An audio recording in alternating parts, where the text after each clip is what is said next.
Here's some context. Recently, I had an injection in my left and right arm to prevent me from contracting disease later on in life. And about a day after, my left arm became really painful and numb, which is one of the listed side effects. And that got me thinking, is it possible to beat Bonelab using only one arm? I forgot to mention, not only am I trying to beat the game with one arm, I'm also going for my personal best time to complete it. I started off by picking my avatar and putting the rope around my head, like usual. After waving to my adoring fans, I unfortunately had to leave them to one-handed glory. I immediately noticed one problem, with not being able to use my right hand, and that was that I couldn't switch avatars or use the crouch, so I would have to crouch in real life. I know, tragic, right?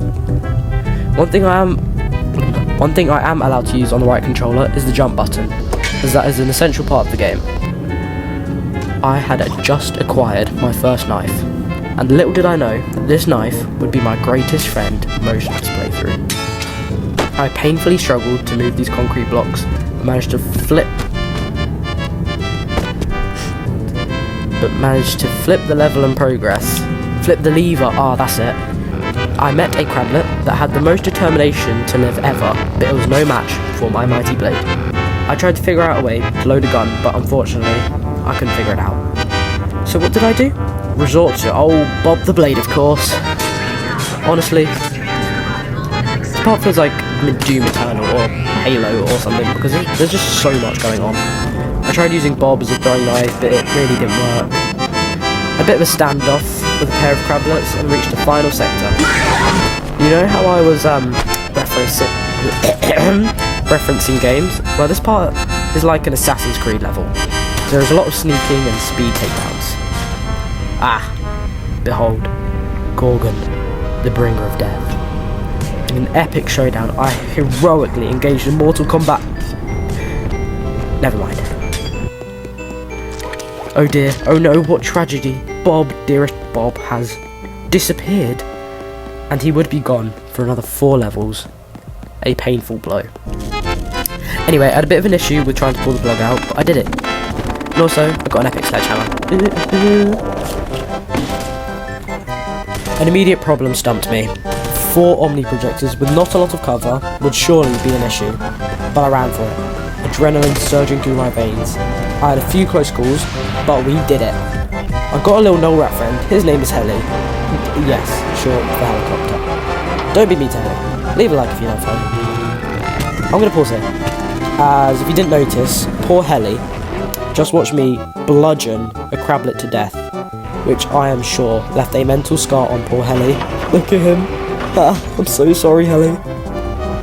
This next part made me smile, as it was very satisfying to watch the bin lid fall and kill the Omni projector in one hit.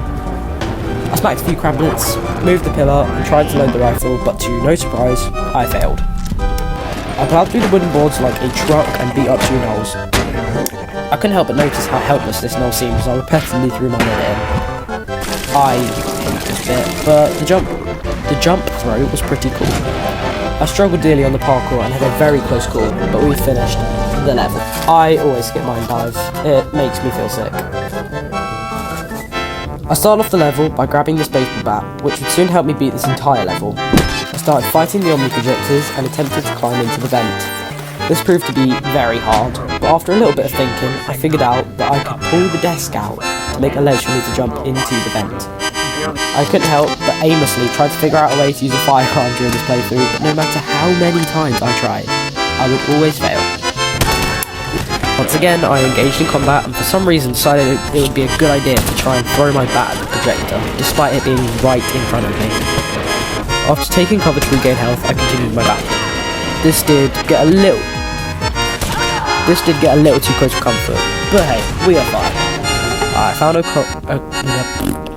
a crowbar, played Knoll Rat Golf, got jump scared by a Void Gnoll, did a bit of parkour, and brutally beat up another Void Gnoll. He took so long to kill that it became a war crime. Again, I fought some Omni projectors. Honestly, I'm starting to get sick of them. Did you know that the baseball bat was signed? Can you guys please find out whose signature this is and tell me down below in the comments. I made another friend! This crablet was so friendly, despite me killing his friend right in front of his eyes. I gave my new friend some pats and continued onwards. I defeated the final projectors and had a quick conversation with Jimmy about the Bonelab and quick flex sesh. The start to this level is always scrappy, as there is a guy standing right in front of the door, so that makes it hard to kill him. I picked up this metal pipe which I could use to one-shot headshot the guards with. So far I was doing well with my metal pipe, but that's when I saw him. In all his sharp glory, Bob has returned. I was pretty happy about finding my good friend again, and together we progressed through the rest of the level. Magma gate was pretty normal, just do average throwing skeletons off the bridge. I lost the footage for Sprint Bridge.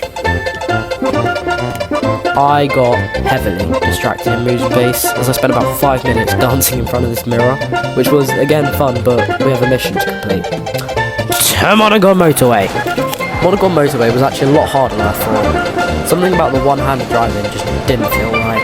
And on top of this, I've been in VR for about 2 hours now, on the hottest day of the year so far in the UK. So naturally, I was feeling pretty sick. So I got fed up, cheated, and came off my headset. Day 2 of recording, and it was time to face a level I'd been dreading from the start. Pillar climb had started well. I swung off this rope and onto the platform. I'd encountered my first real obstacle.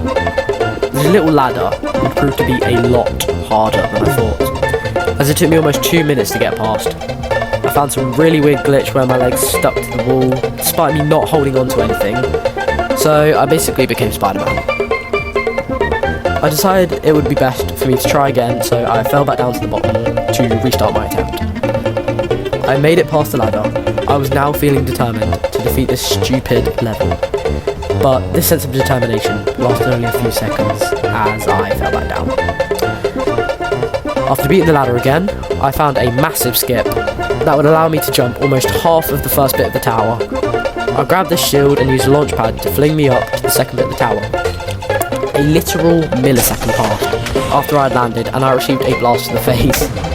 It took me a little bit of scrambling up a beam before I discovered that there was another launch pad that I could have used to step onto the elevator. Once I beat up the final pillar thingy, I pushed over the board and stabbed the ball with my trusty knife, Bob. We did it. Not bad, kid. Finally. Your body lock. I returned to Jimmy and showed him my now bulging with muscle left arm.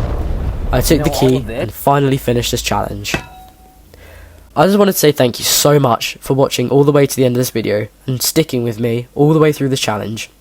I hope you enjoyed this video, and if you want to see more crazy idea challenging videos, feel free to subscribe and leave your video suggestion in the comments below. I'm Husky Loaf, and this was beating Bonelab with one arm. Goodbye.